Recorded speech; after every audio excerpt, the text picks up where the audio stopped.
All right, folks, welcome. Today's lecture is going to be on the freedom of religion. So hopefully prior to this, you watched Battles of School Prayer, that segment from Constitution USA with Jessica Alquist and how she gets up before her community and basically is arguing for her constitutional rights and that was pretty brave. Okay. All right. So it's very powerful in that respect. Also, I hope you watched Hip Hughes's Finger Game. It is a great way to remember not only the amendments, but the content of each amendment. So you know what liberties go with which amendments. Now, if you've forgotten the First Amendment, there's 5 freedoms in the First Amendment. You have speech, religion, press, assembly, and petition.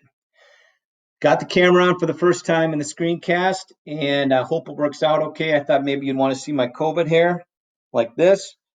Keeps me accountable. I usually like working off a script so that I know that you're getting the content that you need to. I have a little bit of a script that I'm working off, so my eyes might go down a little bit as well. So the First Amendment, we got 5 freedoms. We're working with the second, well, we say speech, but it's listed number 2.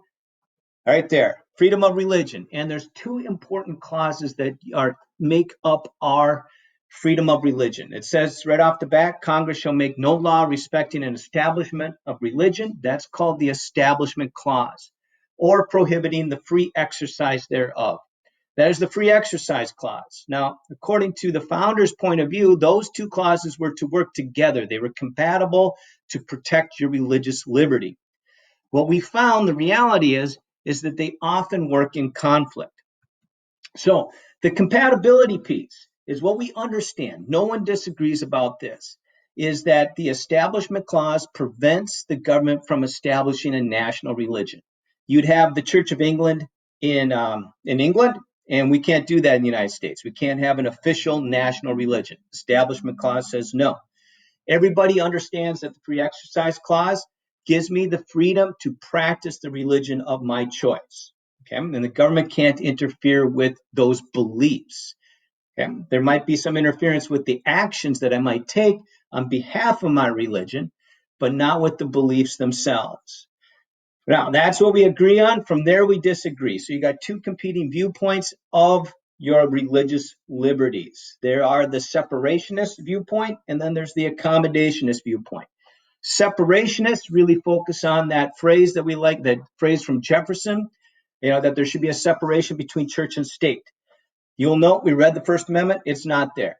That phrase is not in the Constitution. You can't find it. Where you find it is in a letter that Jefferson wrote to a colleague trying to explain religious liberty in the United States. That there's a separation, a wall of separation between church and state. Your separationists would say things like government should not be putting its thumb on the scales of one religion over another religion. It can't favor one particular religion. It also, your separationists would go as far as to say government can't favor religion over non-religion. Okay, they really emphasize the Establishment Clause, that government can't establish a religion. Okay? And then now your accommodationists, they say, well, no, that's going to the extreme. And we've gone to the extreme because we see government actually becoming hostile to religion. And that's not the intent. The intent of our religious liberties is to create a public space for us to practice our religion. Okay, so I like the phrase that's written here. Okay, that our laws do not have to be shorn of morality and history to be declared constitutional. There should be a venue for a public figure to practice their religion in full public view.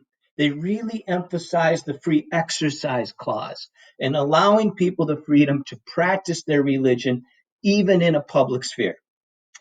All right, so let's move forward and let's see how these things kind of play out. So the first court case that you're going to have to know, it's not an AP required court case, but you have to know Lemon versus Kurtzman. Why? Because it created the test that we use to determine if government has violated the Establishment Clause. Okay? And it's so that the facts of the case in Lemon versus Kurtzman is you had a Pennsylvania law and you had a Rhode Island law. And both of these state laws provided money to parochial schools. And parochial schools are your religious schools. So if you went to OLG, that's a parochial school. Okay, and it provided money for teacher salaries. It provided money for textbooks and instructional materials in non-religious classes, so history, language arts, science. Okay. Now, there was a lawsuit, and it went all the way to the Supreme Court. And the Supreme Court came up what we call the Lemon Test. And this is the test that we use. And there's 3 prongs to the test. The first 2 prongs actually existed prior to the court case. So Lemon versus Kurtzman really created that 3rd prong. And so when they were looking at the actions that the state of Pennsylvania and the state of Rhode Island took, they ran it past the first wrong there. The government's action must have a secular legislative purpose. And they all agreed that they did, that in this case, the government had a compelling interest to make sure that even students going to non-public schools were being appropriately educated in science, math, history, language arts. Okay, so that there was a secular legislative purpose. Now, the second prong, did that action of giving money to these private schools, did it have the effect of advancing or inhibiting religion? The court did not come to a conclusion on that. They could not come to a holding on that second prong. So the third prong, does the government's action must not result in excessive government entanglement. Okay? Now this is where we get some interesting things here. So in an 8-1 decision, the court said yes. Okay? Yes, there was excessive government entanglement. Okay? And what you look for 3 things in this particular case. Okay, sorry, I will get to the 3 things in a little bit. They said that there was going to, because it would require such a level of government oversight of these religious institutions that there would create entanglement. So if I had to make sure that the money that I was giving for teacher salaries was only being used to pay teachers teaching science, teaching math, teaching history, I'd have to go in and look at their books. And what if I found a teacher that had like 3 sections of science and 3 sections of a religion class? How do I determine what portion of that teacher's salary is only being paid by public dollars? Again, with the instructional materials, what portion of the money, public dollars, was being used to possibly buy religious materials? Because that would violate the Establishment Clause. So because of the extensive entanglement, the oversight that would require, they said that these 2 state laws, yes, were in violation of the Establishment Clause. But it's the Lemon Test you need to know. So the Lemon Test is a little tricky. So we kind of have this slide here that talks about the Lemon Test in other words. That first prong, the government's action must have a secular legislative purpose. In other words, you just ask yourself, is the purpose religious? If there's a religious purpose to the government action, it's unconstitutional. You go on to the second prong. Does the government action have the primary effect of advancing or inhibiting religion? So I can ask that in other ways. I ask, is the activity neutrally available to anybody regardless of religion? If that's the case, it's probably okay. Does the activity benefit religion as a result of the choices that I as an individual make? Or does it benefit religion because of the choices government makes? If government makes the choice that benefits religion, unconstitutional. Okay, and then is there a direct or indirect benefit? If it's an indirect benefit, it might be okay. Even if it's a direct benefit, it might be okay if it's major or incidental. Those are hard questions to answer. So we move on to excessive entanglement. With excessive entanglement, you're looking for 3 things to determine entanglement. You look for coercion. And this is where we get the Jessica Ahlquist case. So if you watch that video, the Constitution USA video, prior to watching this, you'll understand that. At the very end, that guy David was like, hey, I told her, just don't look at the prayer. You don't have to look at the prayer. Look at a blank wall. Well, Jessica had to, by law, go to school. And if there was a class activity in the auditorium, by law, she would have to be there or there'd be consequences for her. So she was coerced every day to look at that prayer. Okay, so because of the coercion, there's excessive entanglement. Okay, also, when you go down to B, is there a perception that the government is endorsing religion? Okay, so there you look for perception. And then finally, you look for oversight. Does the activity, is it going to require extensive government oversight of a religious institution or of religious activities? If it does, there's too much entanglement, violation of the Constitution.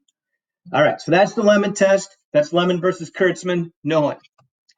Now you might say, what about these activities? The phrase, in God we trust on our money, or the phrase, under God in the Pledge of Allegiance. Well, one way to explain that is this is a more conservative court with an accommodationist point of view, one that believes that there should be a place for freedom of religion even in public life. And that is just recognizing that there's a role religion has to play in society, that it's non-denominational, it's not referencing a particular God. Now, your separationists would argue, yeah, but it's still emphasizing religion over non-religion.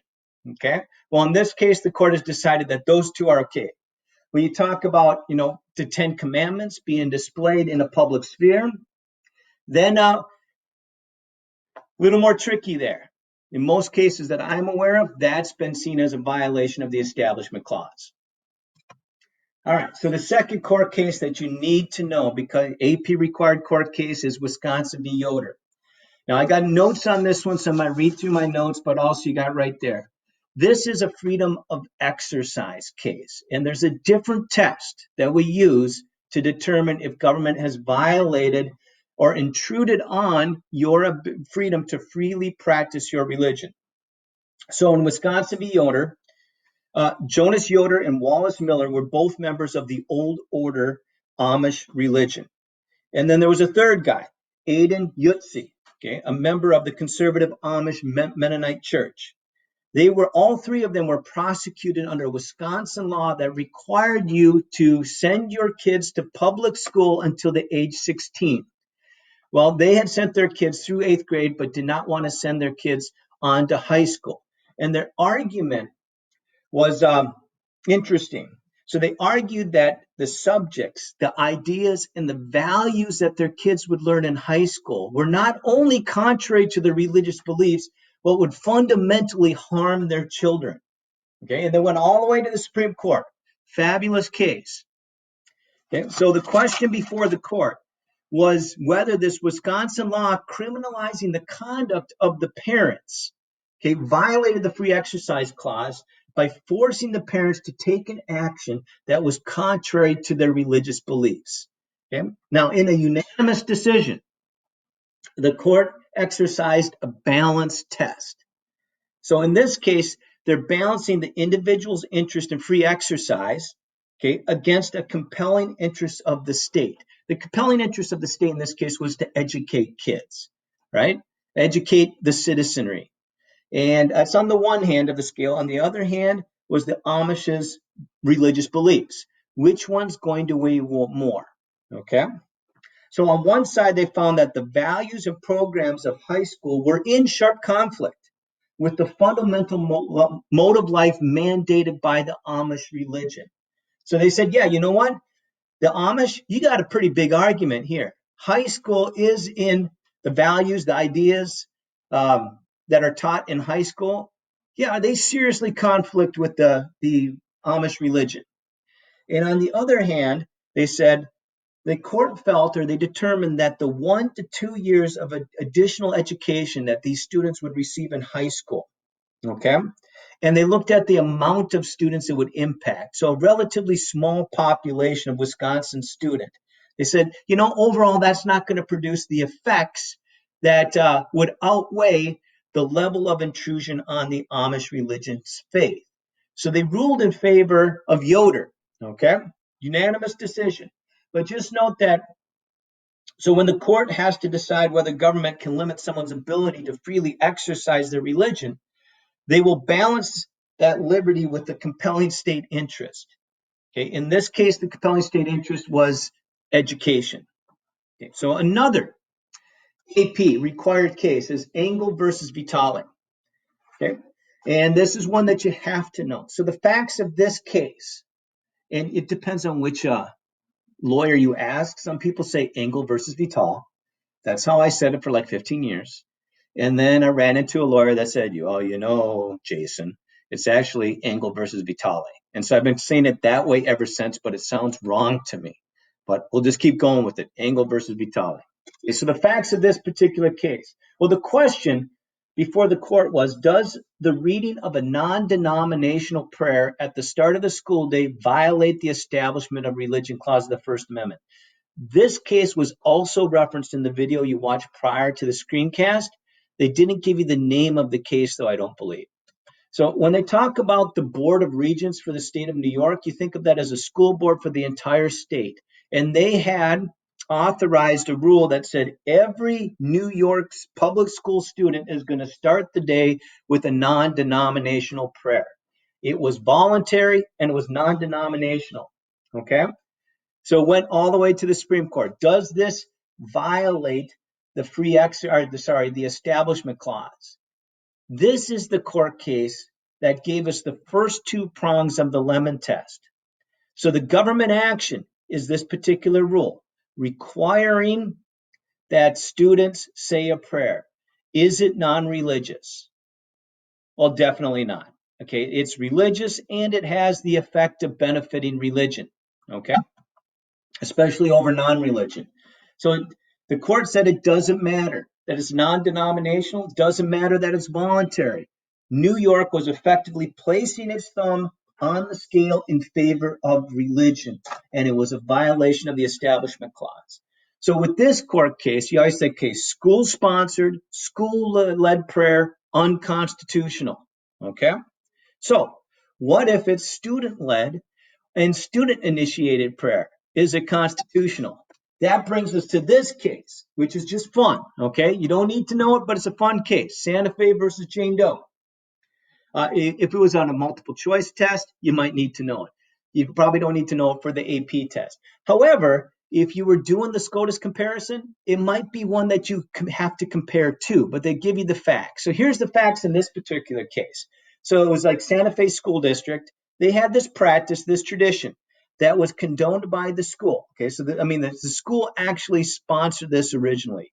Is they would elect someone from the student body who'd get up in front of home football games and lead the stadium in prayer. Okay, and then someone sued, and while it was in the court system, the school district changed their policy so that it would no longer be school-sponsored, school-led. Is they put it to a vote to the student body. Do you want to continue with this tradition? So all of a sudden, what was school-sponsored became student-sponsored and student-initiated, student-led. The student body would choose from their own population someone to get up there and lead a prayer, and it was the students' idea, and they led it. Okay, and it went all the way to the Supreme Court. So the question before the court in this case was whether this school district's policy permitting student-led, student-initiated prayer was a violation of the Establishment Clause. Okay, and what the court did is they applied the Lemon test, of course, right? Now, the first two prongs talk about government action. But because this is now student-led, student-initiated, there is no government action except for allowing it to occur, right? So they look for entanglement. And with entanglement, we're looking for coercion, we're looking for perception, we're looking for oversight. Coercion and perception is where you're going to run into problems here. Because just in the picture, you see the person leading the prayer, right? They're wearing a band uniform. They're in the press box of the high school football stadium. They're using the PA system provided by public resources.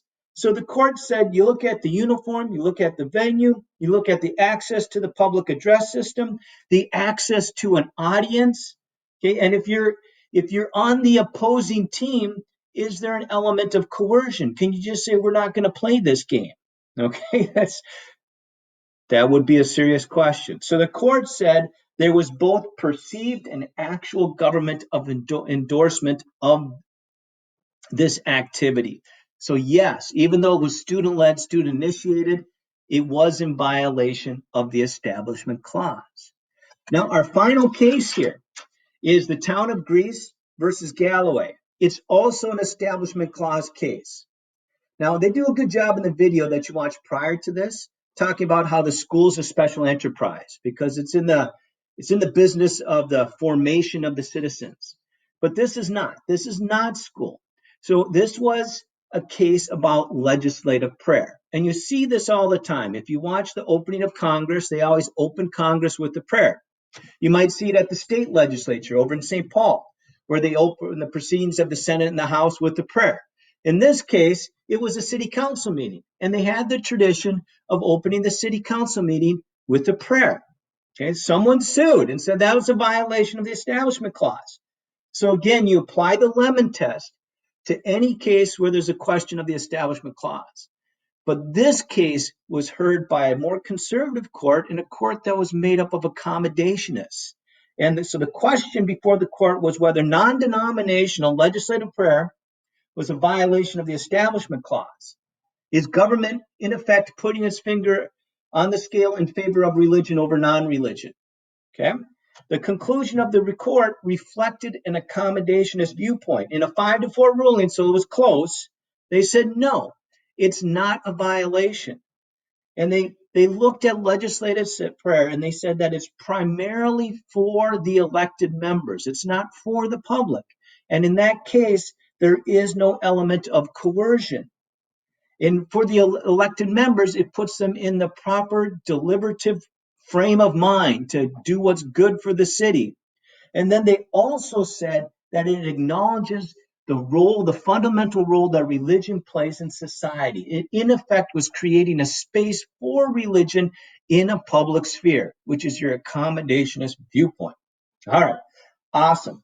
That wasn't my best screencast, but you did get to see my COVID hair, right? And my little dancing around, things like that. So some things to remember when you're talking about your religious liberties. You got two viewpoints. There's the separationists and there's the accommodationists.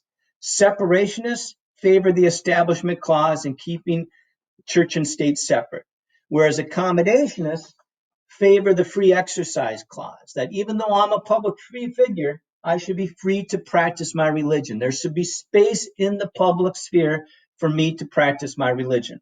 Okay? Now, to determine if government has violated the Establishment Clause, we use the Lemon test, and there's 3 prongs to the Lemon test. Okay? Most of the court cases we talked about, were Establishment Clauses cases. The first 2 prongs were created in Engel versus Vitale, but that third prong, the entire test, Lemon versus Kurtzman. You violate any one of those prongs, and it is a violation of the Establishment Clause. Okay, government action. To determine violations of our free exercise violations, the court will implement a balance test. They'll look at the level of intrusion on your ability to freely practice your religion, and they'll balance that with what is the compelling interest of the state? What is the goal of government that the government's trying to achieve? Okay? 2 AP required court cases you need to know. You got Wisconsin v. Yoder, and you got Engel versus Vitale. There are resources, there's street law summaries of both of those. Take a look. All right, and in that case, I'm out of here. Okay? Good day.